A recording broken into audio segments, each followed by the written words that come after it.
Començàvem el programa amb la veu profunda i greu de Roger Mas i acabarem amb una altra veu igualment greu i potent que els que treballem als mitjans de comunicació de l'Hospitalet i tots vosaltres hem pogut escoltar des de fa 20 anys, sempre associada a la cultura, concretament al món dels llibres i del gènere negre.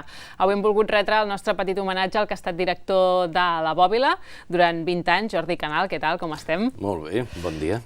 Jubilat ja, Vas passar el relleu al novembre. Jubilat, sí, he passat el relleu i La Bòbila continua. I La Bòbila continua, però bueno, tu estàs molt vinculat encara i vas... Sí, a veure, d'alguna manera tota la programació d'aquest primer trimestre encara, diguem-ne, es va muntar a finals de l'any passat i després continuo, clar, vinculat a la novel·la negra i, per tant, com a usuari, això sempre seré usuari de La Bòbila. Tu vas entrar-hi el 1999, diguem que era nou, no?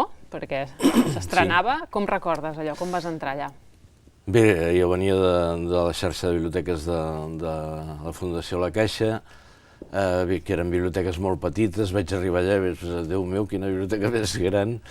I els primers dies, quan estava a una planta, no sabia si estava a la segona, a la tercera, a la primera. Llavors ja d'alguna manera, però realment amb molta il·lusió, allò de començar una biblioteca, un projecte, amb un equip nou, tots teníem moltes ganes i la veritat és que, bueno, va funcionar. I tant. I el teu projecte ja, quan tu vas entrar, ja anaves amb el projecte de vull que això es converteixi en un referent del gènere negre? La idea era, per presentar-te a la direcció d'una biblioteca has de fer una memòria i llavors amb aquesta memòria vaig afegir-hi un projecte d'un fons especialitzat en gènere negre. L'any anterior havia estat a París, a la Bilipo, una biblioteca de literatures policíaques. Vaig veure les coses que es podien adaptar aquí, les que no. Allà és una biblioteca especialitzada sense préstec, només oberta a especialistes. Aquí la gràcia era una biblioteca de barri que donés servei com qualsevol altra, però a més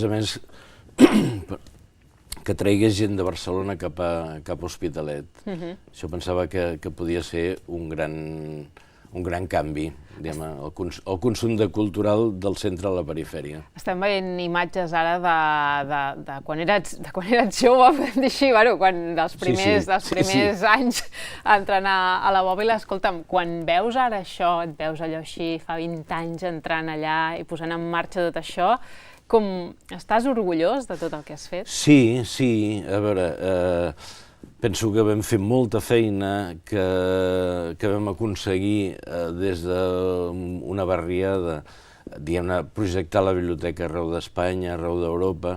És una biblioteca coneguda pel gènere negre arreu. I llavors penso que vam fer una bona feina. Entre altres coses, vas posar en marxa també el primer club de lectura de novel·la negra d'Espanya. El primer club de lectura, el fanzine L'Ela Confidencial, que porta també 20 anys, el premi, un munt de coses. El premi és el Premi L'Ela Confidencial al que fa referència, que està dotat amb 12.000 euros. És el segon més ben dotat d'Espanya de gènere negre i crec que és un premi prou arrelat, és conegut. A partir d'aquest any serà només d'autors residents a Espanya. O sigui, aquest any ja és així, Aquest any ja és així, Aquest any és així perquè hi havia el problema de promoció del llibre. Clar, si el guanyador és llatinoamericà, venia, recollia el premi, se li feia una roda de premsa, una mica de premsa, i tornava a marxar. Llavors, amb la quantitat de festivals que hi ha en aquest moment a Espanya, era malaguanyat, diguem-ne, no poder fer circular l'autor per una sèrie de festivals. Aquest any s'hi han presentat més de 200 obres, o sigui, que es diu ràpid, És el doble, segurament, de l'any que n'hi havia hagut més. I l'any passat per això va quedar desert, o sigui que aquest any... Bueno, suposo que també hi deu haver novel·les de l'any passat que deuen haver tornat. Escolta'm, tu has estat, per tant, pioner en moltes coses aquí a la Biblioteca de La Bòbila. Ets inquiet? Has estat sempre una persona inquieta? Has necessitat sempre fer coses allò noves per... Bàsicament per no avorrir-me. O sigui, no, a veure, qualsevol feina entres en una rutina i acaba sent avorrit.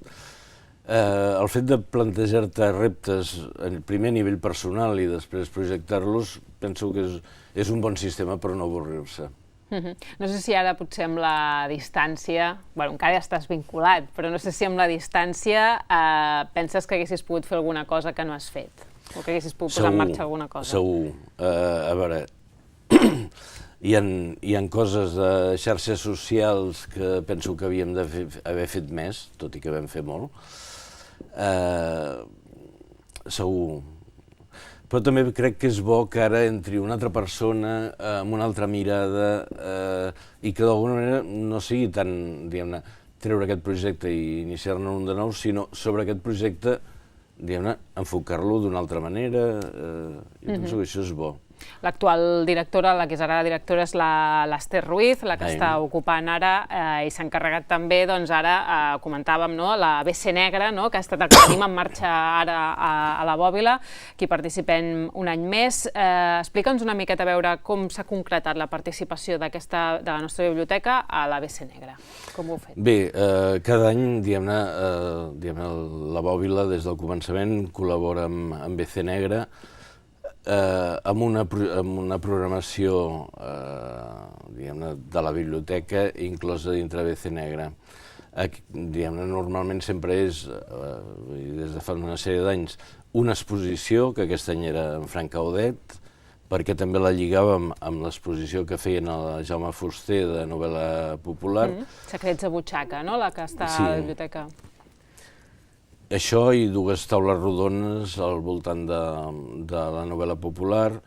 Després hi ha el Club de Lectura Crins.cat, que aquest any es centrava en dos autors europeus, en Carlotto i la Manotti.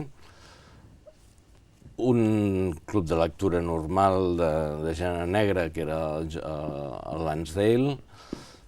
Un cicle de cinema negre, el de l'Ampa de José Giovanni. Però és un autor molt interessant, un personatge molt contradictori, però que realment és el director i l'escriptor que millor ha reflectit l'Ampa dels anys 50 francesa. Què és l'Ampa? L'Ampa és la mala vida, la vibra. A veure, és una mica l'altra banda de la llei. D'acord. I tu estaràs moderant, no?, també, les taules rodones que comentaves, o no? Sí, les dues de la Bòbila les moderarem. En Quim Noguero, que és el comissari de l'exposició de la Jaume Fuster, i jo.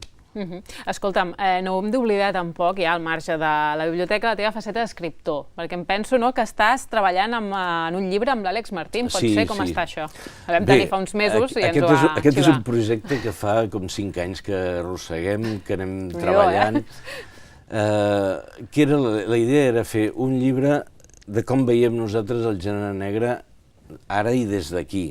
És a dir, el tema de terminologia, una mica les etiquetes, els subgèneres, les corrents, explicar el que és la novel·la policíaca, la novel·la negra, què és el thriller, què és el suspens. I llavors, ara ja pràcticament el tenim, aquesta setmana s'ha enviat a l'editorial, a finals de maig, començaments de juny, tindrem llibre. Escolta. Tindrem primer volum del llibre. Primer volum, sí que... Hi haurà un segon volum el 2020. 2020, bueno, d'aquí ara poquet, tenim temps. Exacte, ara tens temps, t'hi pots dedicar tranquil·lament. Jordi, moltes gràcies per haver vingut i deixa'm dir-te que des de part de tots els mitjans dels mitjans, de la gent dels mitjans de comunicació, tots no, perquè tenim un, no? T'agraïm molt la tasca que has fet al capdavant de la Bòbila i que sempre has estat allà per atendre'ns i per donar-nos totes les explicacions. I gràcies a vosaltres, només veient l'acollida d'aquesta casa, és un gust. Moltíssimes gràcies i et veurem aquí ben aviat quan tingueu el llibre, tu i l'Àlex veniu i ens el presenteu. Moltes gràcies. A vosaltres.